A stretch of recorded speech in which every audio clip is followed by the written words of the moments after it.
Hello and welcome back to another episode of the Greatest Mixtape Podcast. My name is Eric. And my name is Mac. And with all of the hubbub, if you will, hullabaloo of all the Saturday Night Live 50th anniversary that's going on, revisiting 50 years of live performances, amazing skits, sketches, got us talking about some of our favorite and iconic SNL musical performances. Yeah, absolutely. I mean, so many amazing artists, like Eric said, on all the specials that are out right now that have performed on SNL. And some incredible musical sketches and digital shorts. So we thought, hey, let's take a swing at this and talk about some of our favorites. Yeah, and once again, we always set ourselves up for a bit of a daunting task. I mean, 50 years of entertainment, 50 years of musicians, bands, performers, musical skits. It's been such an amazing pairing with live music over the years, and a platform and showcase for so many artists. Right, and it's a show that we grew up with. Absolutely. Growing up and idolizing, the actors, the cast members from Eddie Murphy on all the way up. Like it's something that it's just been part of our lives for so long. Yeah, absolutely. John Belushi, Chevy Chase. I mean, just so many, Dan Aykroyd, Bill Murray, right? Jane Curtin, just brilliant, amazing performers. And I always felt that music and comedy always kind of went hand in hand anyway. So it was such a great, like I said, platform for people to come on and, either up and coming artists who need some exposure or just existing artists who maybe haven't crossed over to, the younger crowd perhaps, or, the SNL demographic, as they say. Yeah. So, just 50 years of amazing material to talk about. Yeah. So let's jump in and talk. Oh, but wait, Eric, before we jump in, let's drop a tease. Okay. At the end of the episode, we are going to bring back everybody's favorite segment, the Ride the Lightning Round. So if you're a fan, stick around. Yeah, pretty excited for that. It's going to be a good time. All right, so let me jump in here. The first performance I want to talk about. Yeah, go for it. That was a big one. It was Nirvana, 1992. Yeah. I mean, kind of, the changing of the guard. We've talked about it before. We've been listening to that hair metal for about 10 years. And then Nirvana and some other band from the Seattle scene came along and just kind of ripped it to shreds. Yeah. And this was such a huge performance. They were just blowing up. Teen Spirit was like the biggest song ever at the time. Yeah. So it was 1992. Like I said, they came on. They performed two songs, Smells Like Teen Spirit and Territorial Pissings, which I'll get to.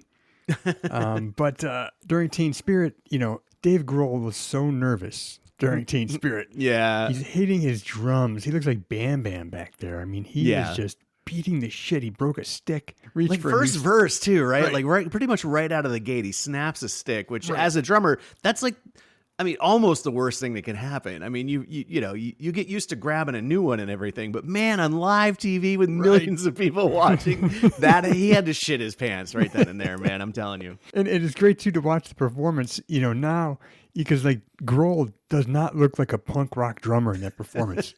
No, he looks like he plays in a heavy metal band. He's just all hands and hair, just flailing around back there. Full on Muppet mode back there.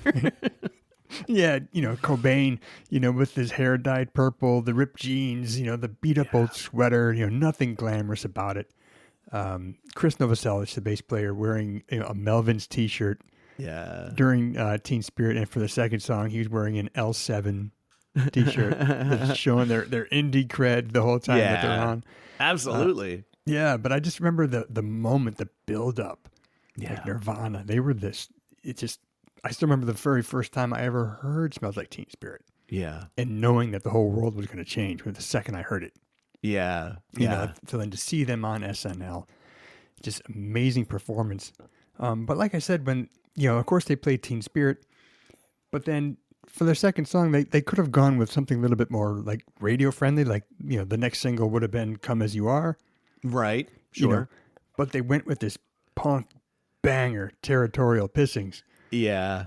It was just so thrashy and punky and just nasty. And at the end of the performance, the band just trashes their instruments, Grohl destroys his drum set and Cobain destroys his amp. Like, it was just great. I'm like, this is what it's all about right here. Just tearing shit down. And that's what they did. And it's great. You mentioned, you referred to them you referred to Territorial Pissings as a punk rock song.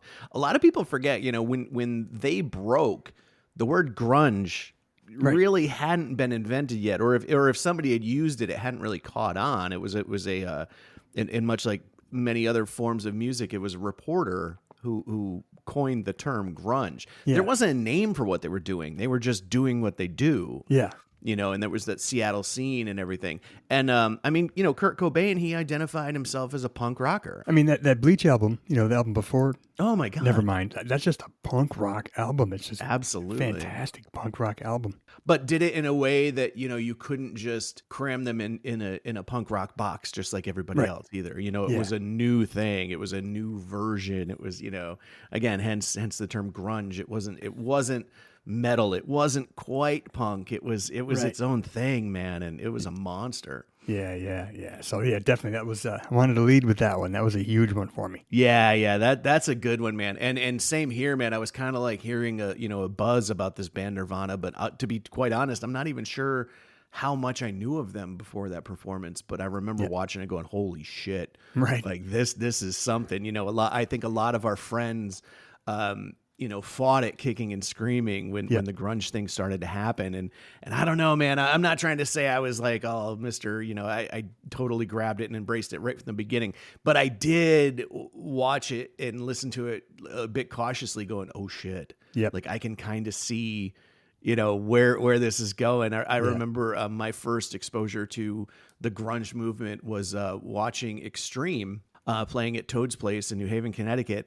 And they brought this little band out, on the road with them called Alice in Chains. And it was really my first time seeing a band, of that genre. And we were all just like, holy shit. And I, most of the crowd is, hair metal people flipping these guys off and all that stuff. And, me and Bob Lova were there. And I just remember we looked at each other like, oh shit, what's this? Like, this is the new thing.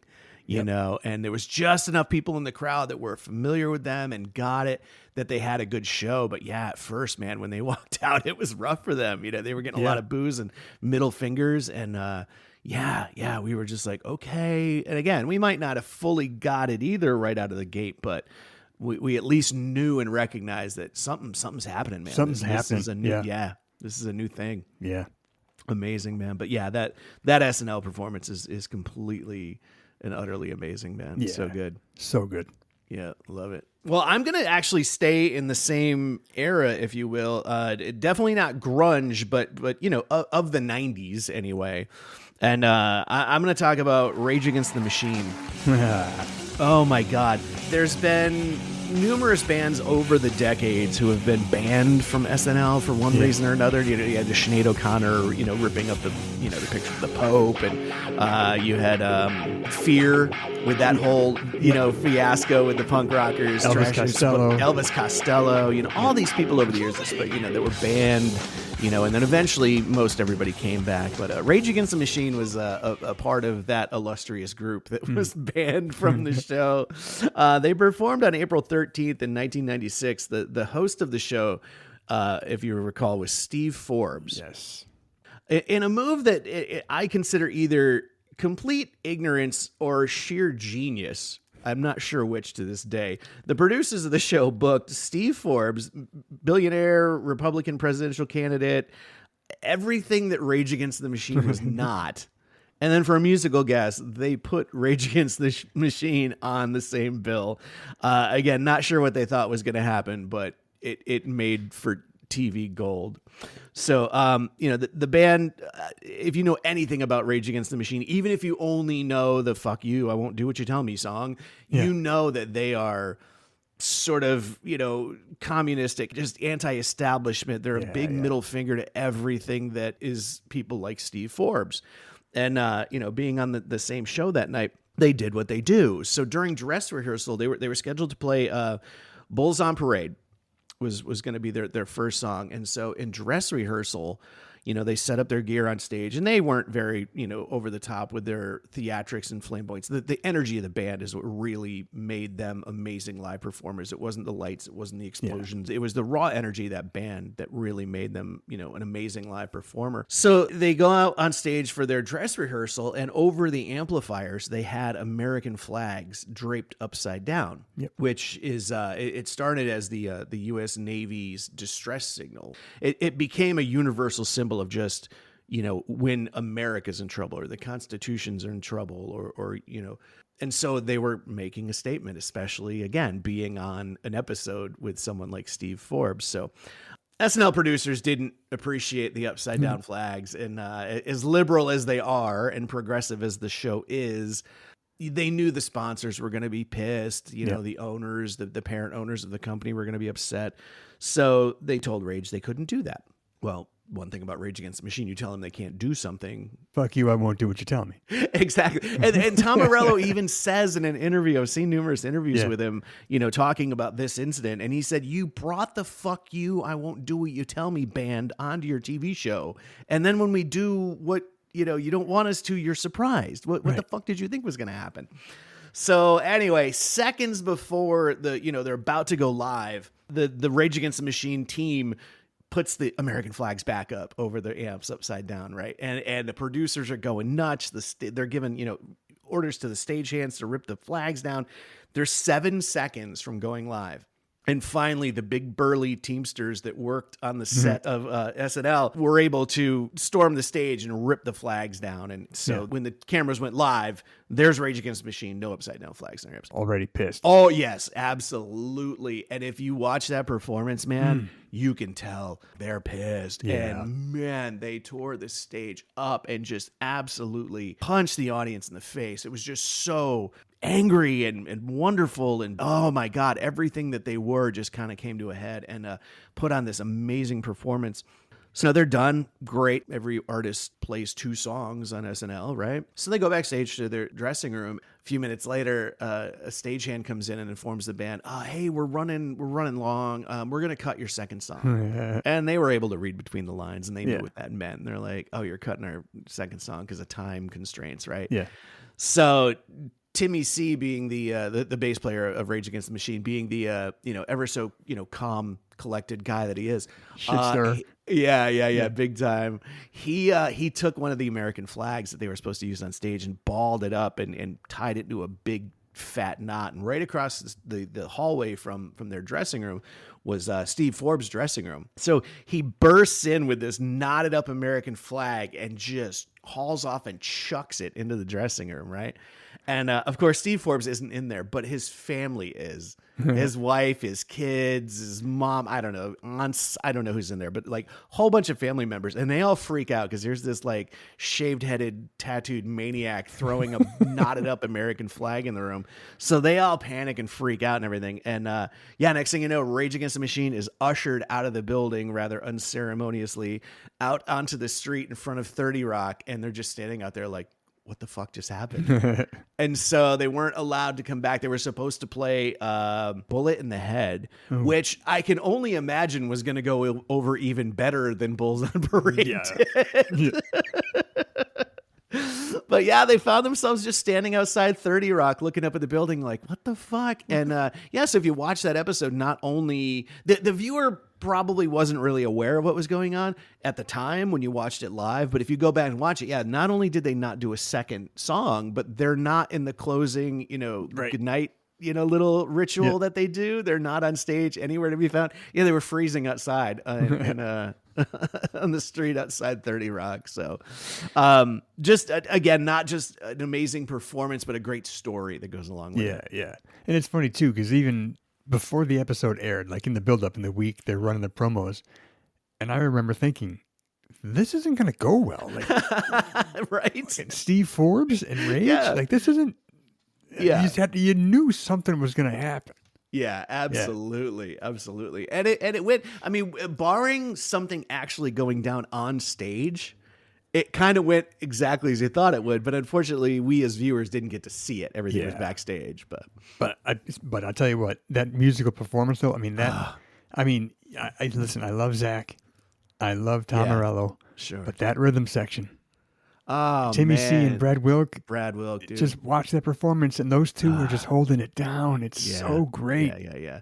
I've said it a million times, and I'll say it a million more. If I could be as a drummer in any band right now, man, I would love to be in Rage Against the Machine, because he just gets to sit back in the pocket and just wail away. He's not doing, he's not doing any like progressive, metal stuff or anything. He's just sitting back, grooving and bashing and just having a fucking ball, man. And yeah, that rhythm section is one of my all-time favorites, man. Yeah. It's so good. Oh man, I love it. Yeah. It was a great performance. I'm gonna go back a little bit further, back to 1983. Ooh, okay. This was actually a performance in a sketch. Okay. Eddie Murphy as James Brown in the Celebrity Hot Tub Party. One of my all-time favorite SNL moments, dude. All time. Like, that sketch has been rattling around in my head for decades. Yep, absolutely. Same here, man. There's not a moment, I've never once gotten into a hot tub without that song either in my head or me actually verbalizing. Yep. 100%. But the funny part too is like when the writers pitched it to Eddie, he didn't get it. Really? He didn't think it was going to be funny. No kidding. Yeah, so he eventually got talked into it, and all right, let's go, let's give it a shot. But he comes out dressed as James Brown in that bathrobe, hot tub man number 1. On the back. Oh my god! And just everything about the song, the lyrics of the song they wrote is hilarious. The back and forth between Eddie and the band on stage, like, should I get in the hot tub? Yeah. Will it make me sweat? Yeah. So goddamn funny. Yeah. But it's also it's a great musical performance. It really is. It's funny as hell, first off. Yeah. But Eddie sounds great. He's spot on in his James Brown impersonation. Oh, it's perfect. Right?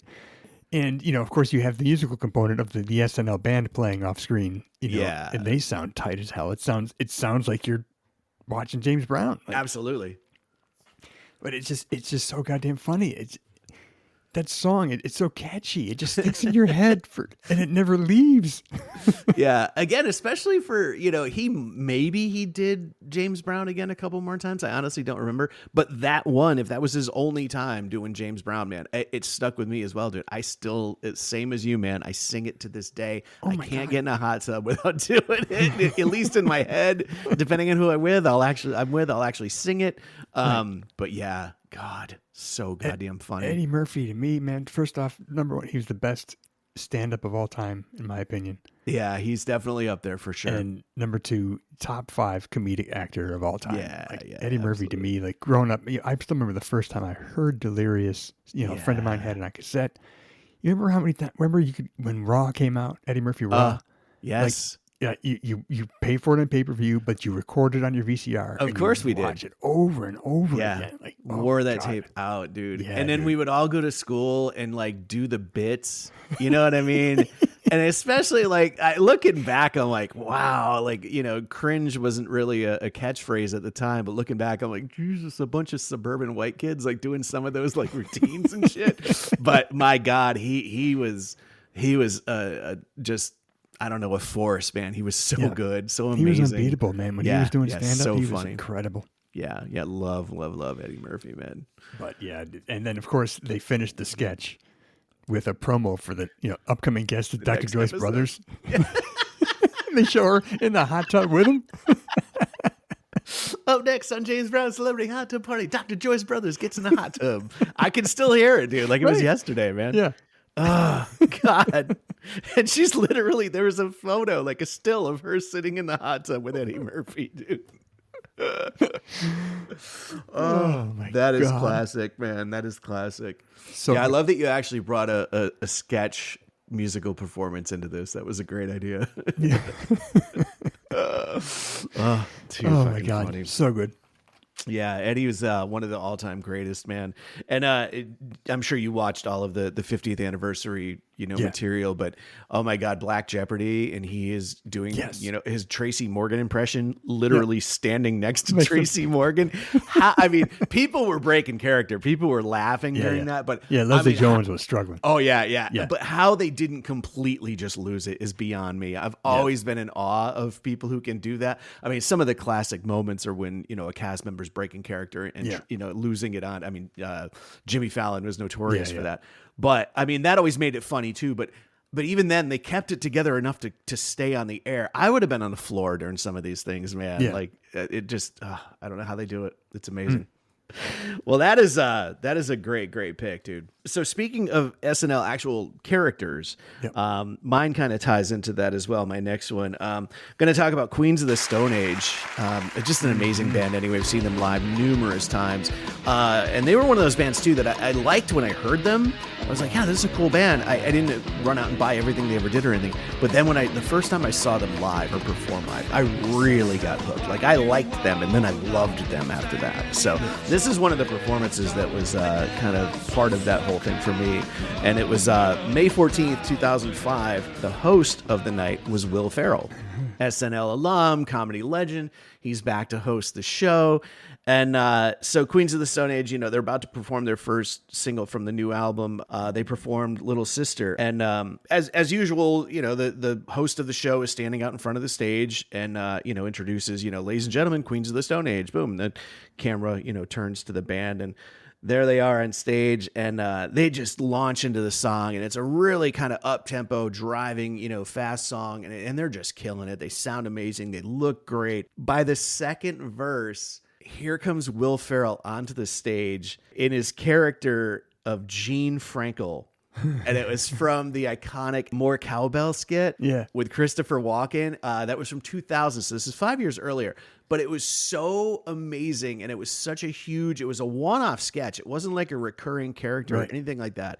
But if you're not sure what I'm talking about, they did a sketch where Christopher Walken was the record producer, Bruce Dickinson, and he was producing the next Blue Oyster Cult album. I make gold records. Yeah, he's like, I'm just like everybody else. I put on my pants one leg at a time. Only when my pants are on, I make gold records. It was amazing. Amazing. So they're recording the song Don't Fear the Reaper, which has a very prominent, cowbell through the entire song. And so Will Ferrell's character, Gene Frankel, is the member of the band who's playing the cowbell. And it's just one of the funniest sketches ever. I won't, word for word recite the whole thing, but go watch it on YouTube. It is absolutely hysterical. So as Queens of the Stone Age are performing, throughout the song, there is actually this percussive, just drone throughout the entire thing. And it's actually a wood block, but a wood block and a cowbell they're in the same family. They're so close to each other. So Will Ferrell comes out on stage in his outfit as Gene Frankel, which is this brown shirt that's 3 sizes too small. So his belly is just hanging out from underneath it, and he's got skin tight pants on and this sort of white guy afro and this beard and these 70s glasses on, and he's just running around the stage playing the cowbell as the band is performing. And it's one of the funniest goddamn things ever. Even if you never saw the original sketch, it would be funny because Will Ferrell in this weird costume out there playing a cowboy, it's just hysterical anyway. But when you realize that he brought back this character from 5 years ago, that was a one-off. It wasn't, it wasn't Eddie Murphy as Gumby or Molly Shannon as Sister Mary Catherine. Sister Mary Catherine, yeah. It wasn't one of those recurring characters. It was this one-time thing that he did, but it just resonated and stuck with people so well that he comes out as Gene Frankel with his cowbell, and it was hysterical, man. Great performance by the band too, but I mean, you got to know in a moment like that you're playing second fiddle to Will Ferrell with his cowbell. What's great about that performance with Queens of the Stone Age is when Will Ferrell's on stage as Gene Frankel, just wailing that cowbell. They're trying not to break. They just want to get through the song. Yeah. And they're just trying so hard not to laugh at Will Ferrell. And I give them mad props too, because they never broke. You can see a couple of grins a couple of times, like they were trying, but they never broke. So lead singer Josh Homme, just at the end, he makes it through the entire song, and the two of them like, embrace, and they put their arms around each other, and they look at the camera, and they're both just kind of like sneering at the camera, like rock stars. Like, I would be pissing my pants at that point. I would be laughing so hard, and they both were they stayed in character, and it was amazing. Yeah, such a great performance. That's a great one, man. That is awesome. Thanks, bro. Oh, my God. Hey, Eric. Yeah. Guess what? What's up? This episode of the Greatest Mixtape Podcast is sponsored by our good friends at Vintage Marché. Oh, yeah. Tampa Bay's largest monthly vintage market. Yeah, I mean, everything from vintage vinyl, clothing, jewelry, furniture, artwork, home goods, just an amazing, amazing space to find just that unique, cool thing you're looking for. Yeah. They're open the first weekend of each month, and I recently had the chance to go down to St. Pete and see our boy Paul at Vintage Marché, and he gave me a tour of the market, and I was able to pick out some great vintage vinyl and cassettes, and even some Yo MTV Raps musical cards. Dude, those cards are amazing, by the way. God, they're so cool. But I picked up John Lennon, Yoko Ono, Double Fantasy while I was there. Picked up a Led Zeppelin cassette. There's t-shirts, there's old vintage clothing, there's so much cool shit there. So if you're in or around St. Petersburg, check out Vintage Marché. Learn more at vintagemarche727.com. Ask for Paul. All right, Eric, I'm going to jump into something here. This may not be the greatest performance of all time on Saturday Night Live, but it's important because I was there. I know where this is going. So I'm talking about in 2013, a young fella goes by the handle Eminem. Performed on Saturday Night Live. Performed two songs. He did Berserk and a song called Survivor with Skylar Grey on backing vocals. Both performances done with a live band. Let me tell the story. Let me set this up. All right, go for it. Okay. So prior to that, weeks ahead of time, my wife entered the ticket lottery for Saturday night. And miracles happened. We got chosen. That's mind-blowing. And it was close to my birthday, so we're going to do a night out in the city, go to dinner, go to SNL. So you don't have any assigned seats when you get there. It's just a ticket to get you in the door. So we get in the door, and we're all queued up. There's a huge line of people. But I notice a woman with a clipboard, and she's observing people online and making notes, and then talking to select people. So I picked up right away. I know what she's doing. She's looking for people to be down on the front, right in front of the stage. Right. So I leaned on my wife and I said, laugh at everything I say. I said, don't go over the top, but just let's act like we're having the greatest night of our lives right now. Best night ever, yeah. Right. So we're just talking and we're yucking it up. Sure enough, the woman with the clipboard walks over. She says, hey, you two, you look like you're having a great night. I'm like, oh, are you kidding me? We're time of our lives. And she's like, SNL, baby. Yeah, she's like, how would you like to sit down front? What? You're that a genius, sounds dude. fantastic. So glad you asked. So nice. You get into a separate line. You take a private elevator. Oh, right. And then where you step off the elevator, and you're in the hallways on the 8th floor. Like all those backstage, all those shots you see when they're in the hallway, you're there. You're walking through, and there's cast members. God. There's cast members around you talking, rehearsing, getting makeup. And then you walk through those double doors. Yeah. And there, your Studio 8H. You're right there on the floor. That's so amazing. Bro, and I'm like, I remember I was like saying to my wife, I'm like, this is a dream. This isn't really happening. This is a dream. Like, I couldn't believe it. I was just in shock, right? Yeah.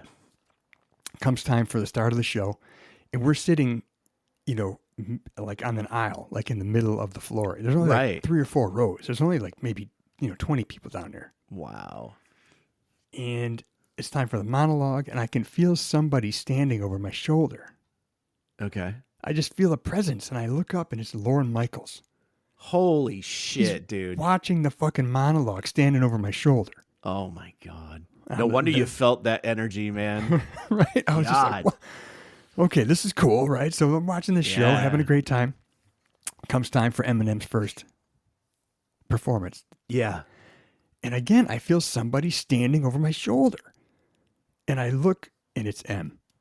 No shit. He's waiting for his cue so he can jump on stage. Like if you go on YouTube, check out the performance, you'll see he just comes running up on stage when it's his cue. Right. Not from the sides of the stage. He comes running from the front, like where the crowd is. Yeah, dude. So it was nuts. And and he had Rick Rubin with him. Rick Rubin on turntables. Yeah. That's right. I remember that. But to be there live, to see it happening, and you see the sketches take place, you see the wardrobe changes happening in front of you. You see when they had to set up certain sets, there wasn't enough room, and they had to remove my chair, so I had to stand behind the camera for a couple sketches. No way. Yeah, dude, it was crazy. That's wild. Well, that was going to be my next question. So you sat in those seats the whole time. Yep. It was okay. I didn't know except for 2 sketches where the sets were too big, and my head would have been in the shot. Gotcha. You're like, sir, can you mind standing over here behind the camera? I'm like, yeah, whatever you need me to do. That's so wild. Yeah. Yeah, I always wondered that if they just moved those key few people down into those seats just for the musical performances, but you were actually in those seats the whole time. So you were front and center. Front and center. Like the monologue, it feels like Kerry Washington was the host, and it felt like she was standing 2 feet in front of you. Like Weekend Update.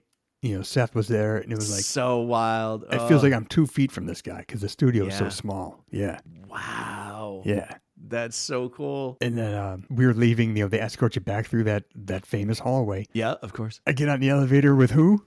Rick Rubin. No way, dude. And I'm just standing there like. My wife's looking at me like, what's wrong? I'm like, oh my God, it's fucking Rick Rubin right next to me. The guy has produced every album I love. Yeah. Seriously. Yeah, I mean, yeah. But just an incredible night, and to be able to see it live, the song Berserk I love anyways. It's just a banger. It's so good. Right, it's so much fun. It's got that great Billy Squier sample on it. Yeah, of course. And to see Rick Rubin up there on stage with him scratching with a live band, it was fun. It was much fun. So great. Yeah. And I love that the little cherry on top too is that you get in the elevator with Rick Rubin on the way out. That's just cool, man. Did you talk to him at all? Did you say anything? No, I was just too. He had a couple of his people with him, and he didn't have a huge entourage, but he had a handler who was who meant business. You could tell, it wasn't. It was wasn't giving out that vibe, don't even think about it. Right. Wasn't time to chat. But Rick himself, I've been walking through Manhattan before and bumped into him on a street in Soho, and he's just walking around barefoot, fucking lunatic. Yeah, fucking genius. God, I love him. Yeah. Wow. That's a great fucking story, man. Yeah, I'm glad you threw that one in there, man. I was wondering going into this if you were gonna bring that one up. Yeah, I had to. It was such an experience. It was a dream come true. Yeah. I mean, because honestly, you never know. Like you said, you just you put in for the the tickets and you hope for the best. You could have been there on a night where some band you can't stand was playing, or somebody you'd never heard of before, or some up and coming that nobody really knows. You got to see Eminem perform too. I remember, and again, look it up on YouTube. When he's performing Berserk, he's got a gold-plated microphone. Oh yeah, that's right. And I remember when he was standing next to me, I look up at him, and I didn't want to stare at him, so I looked back down, and I just looked at his hand, and I saw that microphone. And I remember just looking at it, going, well, "That's fucking cool, man. That's so dope." Gold-plated mic. Man. I mean, at that point, yeah, I guess you could say he earned the right to carry that around on stage. Yeah. Fucking monster. God. One of the goats, man. Mm-hmm. That's amazing. Ah, God. Well, speaking of goats, man, this one's way up there in my world. And it's not Prince. I'm going to say it. I could have easily picked a Prince performance. I didn't, but... he might be a close second to Prince, this next performer. And I'm talking about December 15th, 1979, Mr. David Bowie performed on SNL. And what was crazy about that particular night, they did 3 performances. They did 3 songs that night, which was not the norm, but I guess for whatever, maybe they were light on sketches that week, or they were just so in love with David Bowie, they're like, you know what, do 3 songs. Yeah, go for it. Anyway. He did 3 songs that night, but the one I'm going to talk about is The Man Who Sold the World. Yeah. And again, he was performing on December 15th of 1979, so they were basically saying goodbye to, the 70s. And so what does Bowie do? He goes back to a 1970 song that he released, The Man Who Sold the World. So he did 2 of his newer songs. He performed TVC 15, which he performed in a skirt. in typical Bowie fashion, just kind of keep people on their toes a little bit. And then he performed Boys Keep Swinging, which was his new single at the time. And actually that performance was wild because they actually didn't perform live that night. Bowie pre-taped his performances. So it was on the same soundstage. Watching the show, you wouldn't have necessarily known it was pre-taped. But for whatever reason, he pre-taped his performances. And so when he was doing Boys Keep Swinging, they utilized a new technology. It was kind of an early form of green screen. So when you watch the performance, it's his head with this weird marionette type body, which is a green screen effect. It was very strange and very bizarre, but very Bowie as well. Yeah. But by the time he played The Man Who Sold the World, it was, and for this particular performance, he enlisted the help of some New York City performance artists, Klaus Nomi and Joey Arias. They sang backups and were sort of performers on stage with David Bowie. And they created this slightly more operatic version of the track, and they all had these crazy costumes on. And David Bowie actually had like this latex tuxedo. And it was everything on the stage was inspired by his love of like the Dada art movement. So everything was just very strange. And the latex tuxedo that he was wearing was so restrictive and weird that like his backup singers, these performance artists, actually had to lift him up and carry him to the microphone and plop him down. Yeah. Just before the vocals start, they put him down and boom, he starts singing. So just an amazing performance, and just Bowie being Bowie at his absolute best. I mean, that era for me, even though the song was from 70, what he was doing in, the late 70s and early 80s is one of my favorite eras of Bowie. And so it's just quintessential Bowie. It's beautifully performed. In his delivery in the song, it's very like sort of crooner-esque, almost like a Sinatra-y kind of delivery.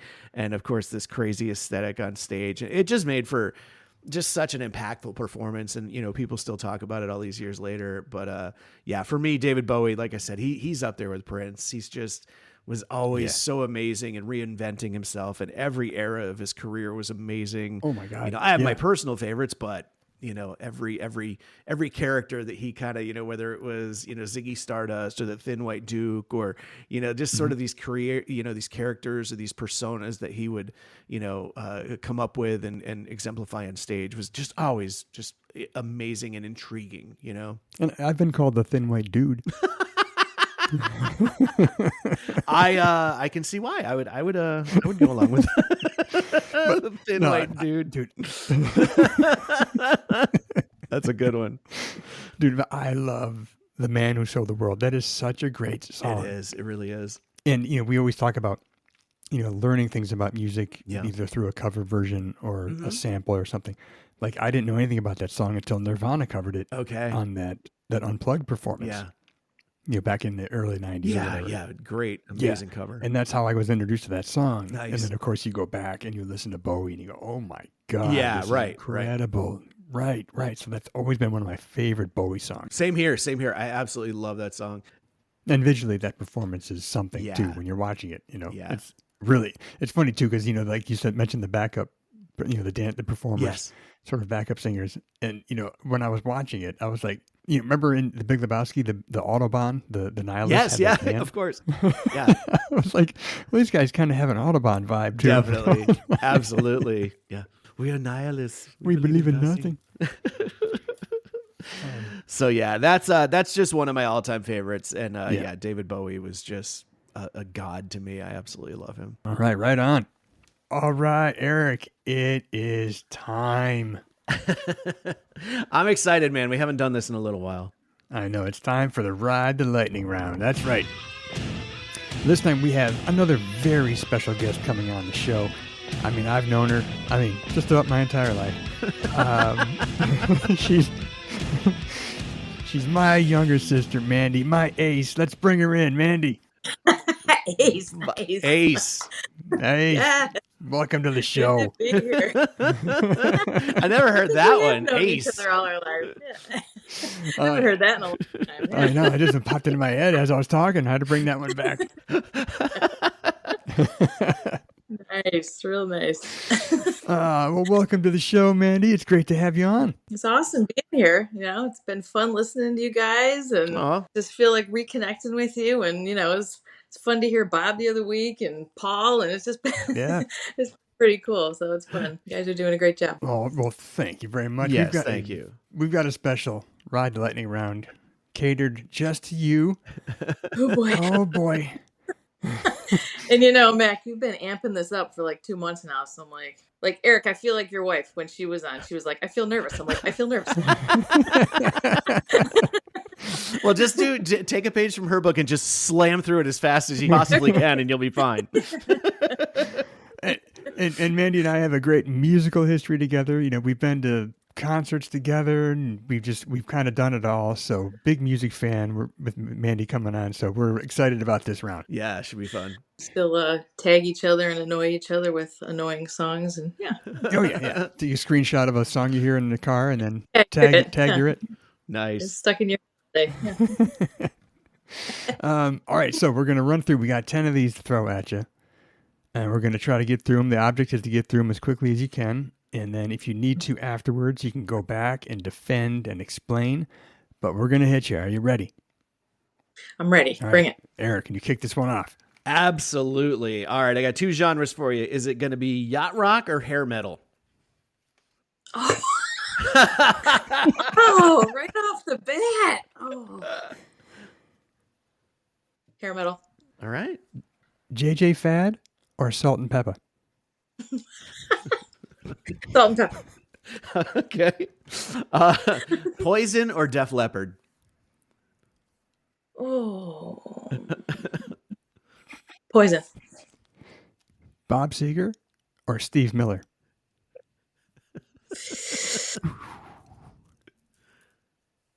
Bob Seger's got so many hits. Bob Seger. Good. All right. Young MC Bust a Move or Biz Markie Just a Friend?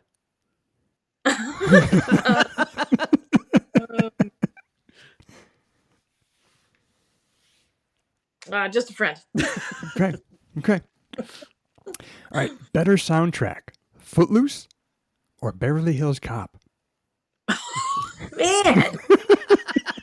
Oh, they're both so good. I feel like I'm betraying one for the other. Oh my God. Okay, Footloose. Wow. That was tough. That was tougher than I thought it was going to be. I'm like, it's a soundtrack. How is that going to be? That caused you actual pain. Okay, here we go. Bobby Brown or Belle Biv DeVoe? Bobby Brown. Wow. Fast. Quick. Okay. The Tragically Hip or the Goo Goo Dolls?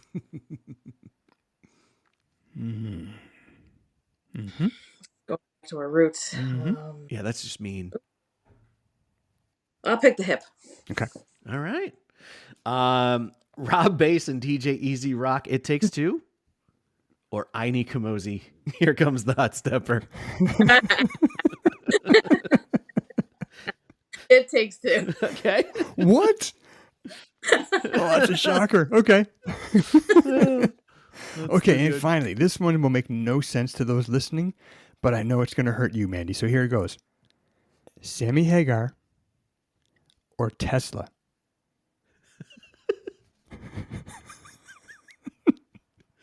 Is it Sammy Hagar in Van Halen or Sammy Hagar solo? Any Sammy. I would Sammy say all of or the Tesla? above. Yeah. Yeah. Oh my. This one's terrible. Oh. That smarts. Yep. Well, I would pick Sammy Hagar if it's Van Hagar, if it's Van Halen. But if it's Sammy solo, then I'm going to pick Tesla. So that's a tough one. Those are two different kinds of music. You've got to pick one right now. That's the game. You got to pick one. No, that's different. Those are... It's not the same. Those are two different kinds of Sammy. Sammy General, or Tesla. You got to pick one. Oh, all right, Sammy. Ooh, all right. Okay. Okay. All right. Well you made it through.